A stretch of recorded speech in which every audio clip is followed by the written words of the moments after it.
Aside from the ability of viruses to mutate to several other variants within a short span of time, another thing that this pandemic has manifested is the domino effect a stunted economic growth sets off.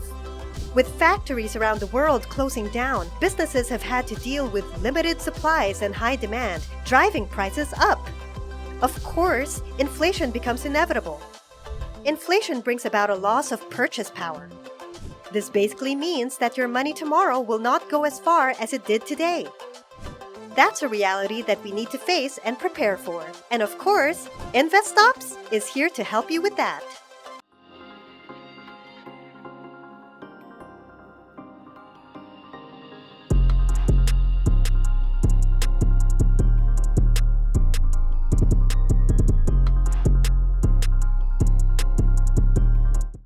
Hi, this is Sam, and I'm here to tell you wise practices you should be doing to secure your money and stay on top of economic uncertainties. But before that, go ahead and click that like button. It helps the channel bring more people to our little bubble, and while you're at it, click the bell icon to subscribe to this channel and stay on the loop with the latest videos on personal finance and investments. Number 1. Monitoring your expenses. This might sound basic and superficial, but it actually is an essential part of excellent money management. Ever experienced going through your purse or wallet and then finding yourself shocked that you no longer have enough to buy chicken nuggets? Sometimes you even ask yourself, what the hell did I spend my money on today? Was I robbed? And the answer is no, you weren't robbed.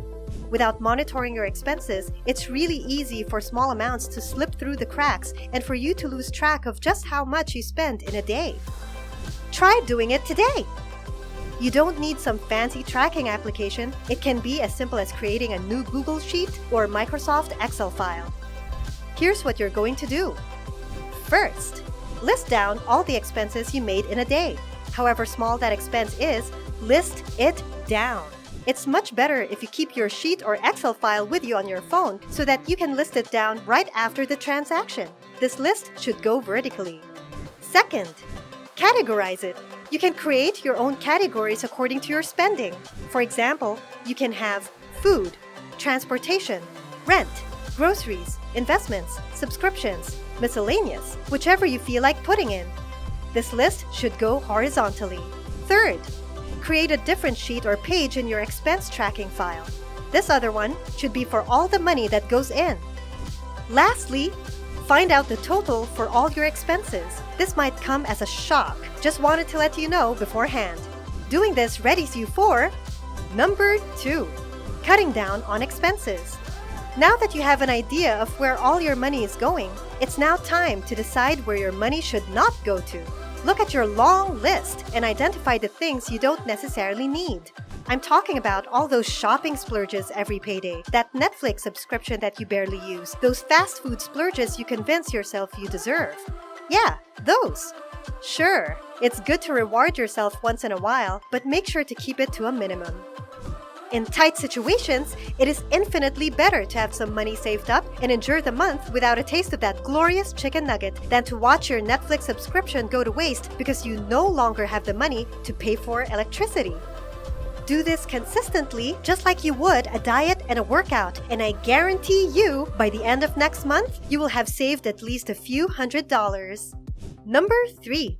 Save up. Once you cut back on all those unnecessary expenses, of course, you're going to have to channel all that money somewhere. The best choice would obviously be to set up a contingency fund just in case worst comes to worst. You need a cushion to fall back on in the event of unemployment, health problems, and other emergencies that could happen in the future. One that could cover 3 to 6 months is good, but if you're someone like me who's irrationally anxious, you could set up one that could last 9 months to a year. Nothing wrong with wanting to be safe, am I right? There are a lot of places you could store your fund, but it's much better to put it somewhere where it will grow like in banks. Traditional banks are good, but with better rates and lower fees, digital banks are taking the lead nowadays. Digital banks offer up to 5% more interest per annum than traditional banks. A lot of digital banks are popping up these days, so as always, do your research. Look up their interest rates, their services, their regulations, and make sure that it satisfies your needs. Can't choose just one bank? You can always spread your money in several high-interest savings accounts. Not only can it lessen the temptation to spend a lot of money, since you're not seeing one huge compound amount but several small amounts of money, it can also help you to stay within the FDIC insured limit and diminish losses in case one of them stops operating. Number 4. Maintain and maximize your income. It would be hard to save up money if you don't have the money to begin with. That is why you should make sure that money is coming in at all times. But you can't just depend on your investments, especially in the midst of crazy fluctuations. So it is best for you to stay employed as much as you can or do additional work on the side. Outsourcing gained popularity during the pandemic as this meant lesser operating costs for the companies. So there are a lot of work you can apply to online if looking for a job in your local area proves to be difficult. Invest in yourself. Use your money to take courses or classes that can help you improve or gain new skills. There is a lot of demand for ICT-related skills nowadays, such as programming, web developing, graphic design, virtual assistants, and the like. Earning certificates or experience tied to skills that are in demand in today's workforce can increase your possibility of staying employed. If working for others is not your forte, go for the self-employed route. You can start your own business selling products, or you can sell your services as a freelancer. You can also try your luck in social media, as with the thousands of people nowadays who now have YouTube or TikTok as their main source of income. Nothing ever comes easy though, so regardless of what you do, always do it to the best of your abilities. Do not depend on the fact that you are well off now, because sometimes fate loves to play its tricks. Number 5. Keep on investing. Speaking of investing, do not stop investing. In our previous video, I covered 6 great investments you should make this year. I talked about index funds, the stock market, cryptocurrencies, real estate, and the Roth IRA. So if that's something you're interested in, go ahead and watch it now. Just come back if you're done watching it. I'll be here waiting. Enough waiting. Now it can be very hard to trade during turbulent times. Just like for the past 2 years, things have been quite unpredictable, and we can only hope our educated guesses are favored by the stars. Regardless, in the future, when things go back to usual, you will most probably thank yourself for investing now rather than waiting. You just have to make sure you don't make any rash decisions in times like this so that your investments don't go to waste. Don't let your emotions take over. As always, do your research and evaluate all risks and rewards before doing anything.